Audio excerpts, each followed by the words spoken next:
le monde, c'est Letty. Bienvenue dans cette nouvelle vidéo pour Crazy Little Craft.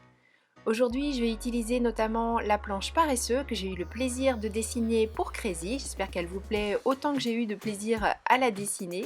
En tout cas, il y a des tas de projets à réaliser avec, mais pour le moment, je vais créer un fond avec la planche anémone et plus particulièrement avec tous les petits tampons feuilles. Comme vous pouvez le voir, j'ai créé des tas de masques pour compléter ceux qui sont prévus dans votre planche parce que je vais en utiliser beaucoup. Tout simplement parce que je vais recouvrir complètement le fond de ma carte avec des motifs de feuilles. J'utilise une encre compatible avec les feutres à alcool puisqu'une fois que j'aurai tout tamponné, la mise en couleur vous allez voir est on ne peut plus simple. Même si ça paraît un gros boulot, vous allez voir qu'en fait le plus gros boulot finalement c'est le tamponnage et encore. J'ancre bien mes tampons, comme vous l'avez vu j'en ai monté un de chaque côté sur deux blocs acryliques différents, un bloc pour les petites feuilles et un bloc pour les plus grandes. Et chaque fois que je tamponne une feuille, je la masque. J'en profite pour rappeler que quand on souhaite faire du masquage, l'essentiel est de garder à l'esprit ce que l'on veut voir au premier plan. Ce qui sera au premier plan, par exemple un personnage derrière lequel vous allez glisser des arbres, enfin peu importe, tout ce que vous voulez, c'est lui que vous allez tamponner en premier et protéger. Et de ce fait, tout ce que vous allez tamponner par la suite se trouvera comme caché derrière ce que vous venez de mettre. Vous verrez ici le résultat à la fin, bon ce sera un peu confus puisqu'il y a plein de feuilles partout, mais c'est vraiment ça le principe à retenir. Je tamponne en premier ce que je veux laisser au premier plan. Donc c'est comme ça qu'il faut penser vos montages de tamponnage avec la technique du masquage. Ça fait beaucoup de H tout ça. Bon, j'espère que vous avez saisi ce que je voulais vous dire. Là vous avez compris ce que je voulais faire, donc on va largement accélérer le mouvement et continuer notre petit tamponnage de grandes feuilles, de petites feuilles, jusqu'à recouvrir tout le fond.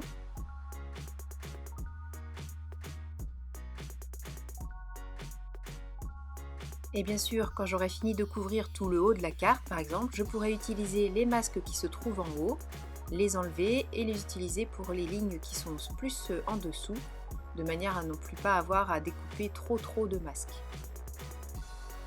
Vous voyez là, je commence à en décoller, enfin hors caméra, mais voilà, vous avez compris le principe, je l'ai enlevé du haut pour le coller en bas et ainsi de suite. D'ailleurs, on commence à voir qu'en haut, le motif est bien dessiné, tout simplement parce que j'ai enlevé pas mal de masques déjà. Et chaque fois, je récupère partout où c'est possible et je continue jusqu'à remplir la carte en totalité jusqu'en bas.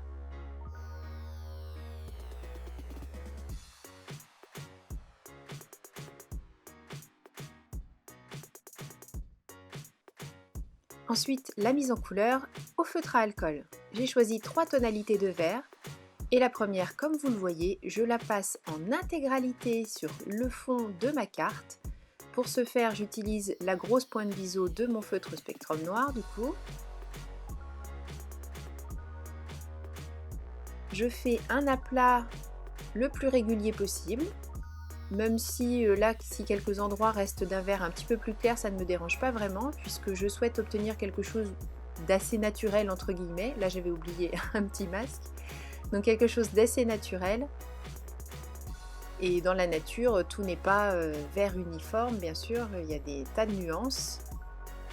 Et je vais maintenant créer mes dégradés. Là je me suis simplifié la vie. Je choisis une tonalité moyenne. Et je prélève du foncé avec le plus clair en fait, enfin du moyen et du foncé avec le plus clair pour faire des dégradés ultra simples. Plutôt que de poser mes deux tonalités sur la carte, et bien je les prélève tout simplement avec le coloris le plus clair et vous voyez qu'au fur et à mesure du crayonnage, donc au début c'est foncé puisque la pointe de mon feutre a toute l'encre foncée sur elle, et puis au fur et à mesure que je crayonne, bien sûr ça s'estompe, ça s'affadit. Et de ce fait, on a des transitions ultra douces et c'est très facile de faire des dégradés. Je vous rassure, ça n'abîme absolument pas les feutres à alcool. Et la plaque de verre ou le support que vous choisissez se nettoie parfaitement. Tout simplement, moi j'utilise très souvent rien que de l'eau et de l'huile de coude sur la plaque en verre, ça se décolle suffisamment bien. Mais si vous avez un petit peu de mal, de l'alcool ménager ou des solutions hydroalcooliques, ça fonctionne très bien aussi.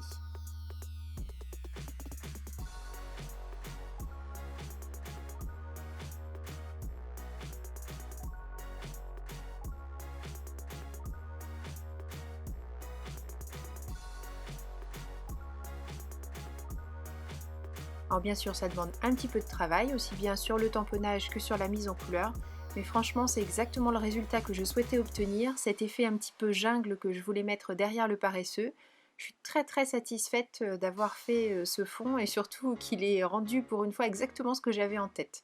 Parce que souvent on a une idée, on se donne les moyens de réussir et puis on obtient des choses un peu différentes, pas forcément décevantes, mais un peu différentes de ce qu'on voulait. Alors que là, c'est exactement comme ça que j'imaginais mon fond effet jungle.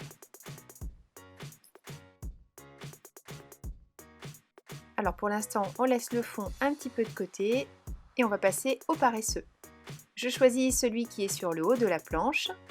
Je le tamponne sur du papier Nina Solar White. D'ailleurs, c'est aussi le papier que j'ai utilisé pour le fond. Vous vous en doutiez, j'imagine, parce que vous savez que c'est mon papier de prédilection pour l'utilisation des feutres à alcool. Je le tamponne avec une encre compatible avec les feutres à alcool, puisque lui aussi, bien sûr, j'utilise cette technique. Enfin, bien sûr, non, pourquoi? J'aurais pu utiliser une autre technique, mais bon, j'ai choisi les feutres à alcool pour le mettre en couleur.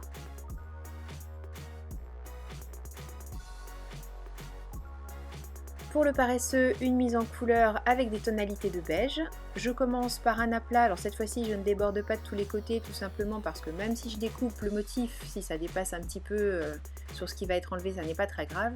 Par contre, tout ne sera pas de la même couleur sur le paresseux, donc voilà, un petit peu moins simple que tout à l'heure, mais encore aucune difficulté.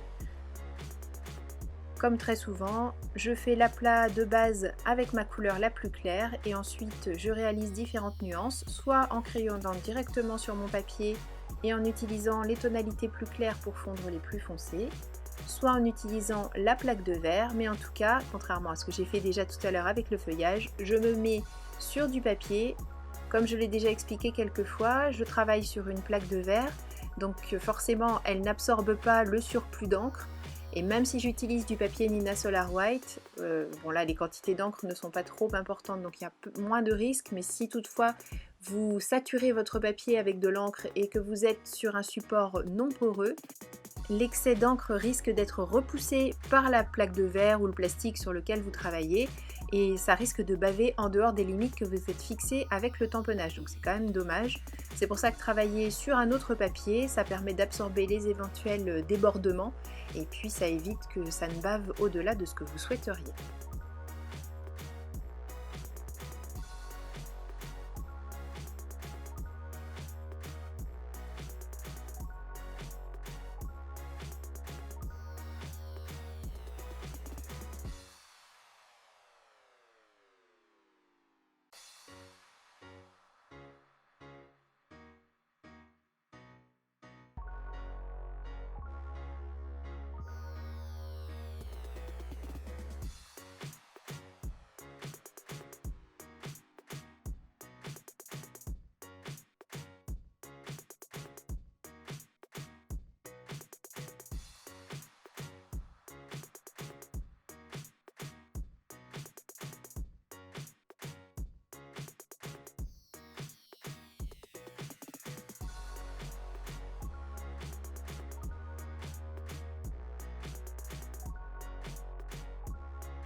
Pour la mise en couleur de la branche, j'utilise exactement la même technique que pour le paresseux. Je vais juste poursuivre ma mise en couleur au-delà du dessin du tampon, tout simplement parce que je souhaite que la branche soit plus longue que ce qui est proposé sur votre tampon. Alors là, franchement, c'est ultra facile de le poursuivre. Je fais d'abord ma mise en couleur, mon découpage, et ensuite, quand je vais faire le tour de mon découpage avec mon feutre noir, je vais faire en sorte de faire un liseré un petit peu plus important autour de la branche pour faire comme s'il avait été tamponné comme le reste. Le découpage, je le fais avec mes ciseaux, sauf pour les parties entre les pattes pour lesquelles j'utilise mon cutter de précision. Le traditionnel tour au feutre noir pour masquer les tranches blanches. Je me mets toujours la pointe vers l'arrière de ma découpe, tout simplement parce que si jamais je dérape, il vaut mieux faire une marque de feutre à l'arrière de ce que l'on vient de faire plutôt que de le faire sur le devant où c'est tout coloré, tout joli et où on n'a pas du tout envie de recommencer tout de suite en tout cas. Voilà notre paresseux prêt à intégrer son fond jungle. Vraiment, j'aime beaucoup, je suis très contente du résultat. Un petit peu de colle au dos de la découpe et je la place sur le fond, assez haut puisque, mais pas trop, voilà, puisque je vais mettre un sentiment sous le personnage, mais pas trop haut parce que je vais rajouter un cadre sur ma carte un petit peu différemment de ce que je fais d'habitude. Pour le sentiment, je reprends la planche relax et j'ai choisi justement l'expression qui dit relax, tu vas y arriver, que je vais embosser à la poudre embossée noire Waouh.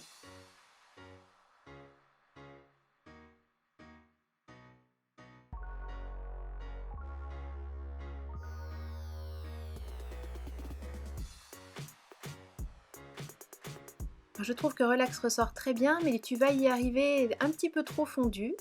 Je prends un doigt mousse et de l'encre blanche et je tamponne vraiment très légèrement sur le motif. Alors je vous rassure, hein, il ne va pas disparaître définitivement. Je vais laisser l'encre sécher un petit peu et enlever le surplus avec une lingette pour aussi l'affadir sur mon petit fond feuillage, parce que le but du jeu, ça n'était pas de cacher tout ce que l'on venait de faire, mais juste faire ressortir le sentiment. Et au final, vous verrez sur la photo de fin, on a juste un petit halo très légèrement plus clair, mais qui permet de bien faire ressortir tout le motif. Alors le relax se lisait très bien, hein, mais c'est le plus tu vas y arriver qu'on lisait, mais que je trouvais un petit peu trop perdu et je trouvais ça dommage. Comme je vous le disais tout à l'heure, j'ai fait quelque chose d'un petit peu différent de ce que je fais d'habitude. Habituellement, je me serais contentée de coller ce que l'on vient de réaliser sur un fond noir en laissant déborder un petit peu de tous les côtés pour créer un cadre. Mais là, j'ai choisi d'en ajouter un autre. Alors d'une certaine manière, même si ça paraît un peu aberrant, mais ça va faire ressortir aussi mon fond, donc ça centre l'œil sur le personnage et le sentiment. Mais ça fait également ressortir mon fond feuillage vert, puisqu'il devient partie prenante vraiment de la réalisation en devenant lui-même un cadre. Je ne sais pas si c'est très clair, mais en tout cas dans mon esprit oui, mais mon esprit étant un peu embrouillé, je ne suis pas étonnée de me comprendre moi-même et que ce soit pas très clair pour les gens qui sont à l'extérieur. Toujours est-il, voilà, que pour une fois j'ai ajouté ce petit cadre, alors que moi j'ai découpé avec un die, mais bien sûr on peut réaliser exactement la même chose avec le cutter et le réglé.